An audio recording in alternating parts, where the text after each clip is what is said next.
Corbett Wall with DV Auction, here with your cattle market summary for the week ending February the 2nd, and back home here fresh off the NCBA convention and trade show, and it seemed like everybody had a pretty positive mood for the way things are going on. If there was one thing in particular I could say that people were more frustrated about than anything is the ELD mandate, and a lot of these guys that are not in the Midwest or the Plains areas, which they're frustrated enough, but I talked to some guys that live out towards Virginia where they've got awful good cattle too, some guys that live down far in the southeast, and some guys way out west, and they're just wondering what it's going to do to them to try to relocate their cattle, whether buying or selling, and how many days it's going to take to get cattle, how it's actually going to work, if they can find places to unload those cattle and while they're resting, and it's really going to be a mess. And they're still haven't given up on things. You can apply for an individual exemption. They're saying now whether or not those are going to be approved, we don't know, but we still need to keep the pressure on this deal. We got about another 45 days before it comes into full effect for the livestock or the ag truckers, and we need to stay on it. But being there in Phoenix on Friday morning early, heard a big yell and hooray, and people were out in the streets, and that's when Punxsutawney Phil back in Pennsylvania saw his shadow, and the people in Phoenix were very excited to get another 6 weeks of winter, because the weather is absolutely fantastic out there in the winter time, not so much in the summer. But here at DV Auction, we are right in the middle of spring's production sale season, even though it's not spring yet, but these are our spring sales. If you get on there and buy some breeding stock, especially bulls, we've got over 160 production sales, cattle production sales, just for the balance of this month. And then even more than that in March. And I mean, this is really crunch time. We've got, 8, 10, 12, 15, maybe 20 sales a day on there. Get on dvauction.com and get on there to the video catalogs and shop and find a bull that has the pedigree and the video, the look that you're looking for. One sale that we've got coming up here February the 12th is my friend Jim Felton at the Felton Angus Ranch, Springdale, Montana, having their 45th annual production sale there, and this is their first year to be on DV Auction. We want plenty of people to tune in there and bid on their bulls.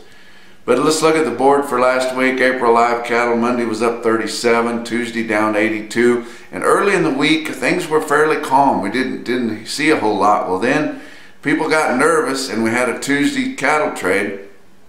Then we come out Wednesday and the board was down hard with live cattle for April down $1.25, but then all of a sudden, and who knows why, Thursday up the $3 limit for fats, and Friday up another 20 cents with April live cattle ending the week at $126.12, $1.50 higher for the week. February spot live cattle contract at $126.85 at the end of the week, up $2.25. Now March feeder cattle, they were especially calm earlier in the week. Monday was up 27, Tuesday up 17, pretty calm there, and then Wednesday down hard, down $2.12, and then turned right around Thursday up the $4.50 limit for feeder cattle on Thursday, and then up another $1.37 on Friday, with March feeder cattle contracts ending the week at $150.92, up $4.20. Your April feeder cattle board ended the week at $151.77, up $4.54. And like I said earlier, we had a Tuesday trade on the fat cattle, and that was after the board was down rather stiff on a Wednesday. Your cattle feeders were still kind of excited that they had gained $4 the week before, and I hate the way that your cattle feeders always tend to loosen up the noose on your packers when they kind of have them where they want them. They were still feeling good about the week before, and they thought that 126 is still awful good, and they kind of like the basis and all that stuff, but they always give up market position. And we did have several cattle trade on Tuesday, and then add some more cattle, mostly your northern plains on a dress basis trade on Thursday, but still just 75,000 head for the week through Thursday, and not expected to see much trade at all on Friday. But that's probably worse off for the packers than it is your cattle feeders. There's not a lot of market ready cattle right now, so that 75,000 is going to do a decent job cleaning up the show list, but it's not enough to fill all the packers' needs. So we've got another opportunity. We've kind of got that $130 as a goal to hit within the next few weeks here before we start seeing a lot of heavier numbers show up on the show list. But with that 75,000 in the 5-area feeding region through Thursday, your live steer weighted average is around 125.91 and dressed at 199.90, with live being $1 lower than last week and dress sales steady. Box beef cutout values on the average of last week's trade. Choice cutouts 209.51 up $2.81. Selects 204.16 up $3.42, with a real narrow spread between choice and select of $5.35. A good heavy slaughter volume this last week, with harvests for the week 629,000. That's 41,000 more than the previous week, which was abrupted because of some bad weather in the northern plains. But compared to a year ago, that 629,000 was 33,000 more than the same week a year ago. Look at your feeder markets. Real-time index on Beef Market Central ended the week at 147.03 based on an 800-pound steer, which was better, but only 40 cents better. So we had some wild sales late in the week, and we had a good market through the week. It kind of found a little lull or a low spot in the middle of the week, and your Wednesday sales have been taking the brunt of it. It seems every week when we get into it, the volatility hurts the Wednesday auctions, but it'll all come back around and it'll smooth out.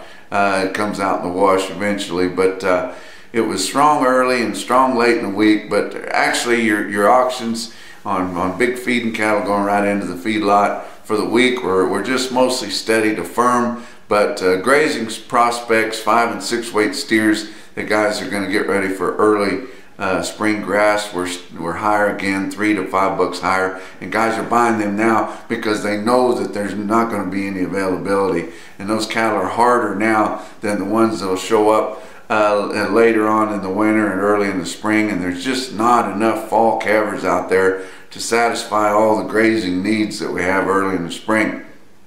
But you look at a big sale late in the week on Friday. Lexington, Nebraska had over 6,000 head on a big sale. Look at their automated market report on Cattle Market Central. You see the most popular weights there in the 6-weight category. 615 head of steers, average 654 at 169.84, and that's up straight up $7 on a weighted average from the previous week.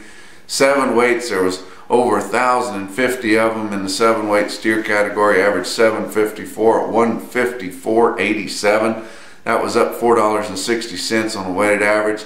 And 708 head of 8-weight steers, average 833 at 150.31, up nearly $5 from the weighted average compared to the previous week.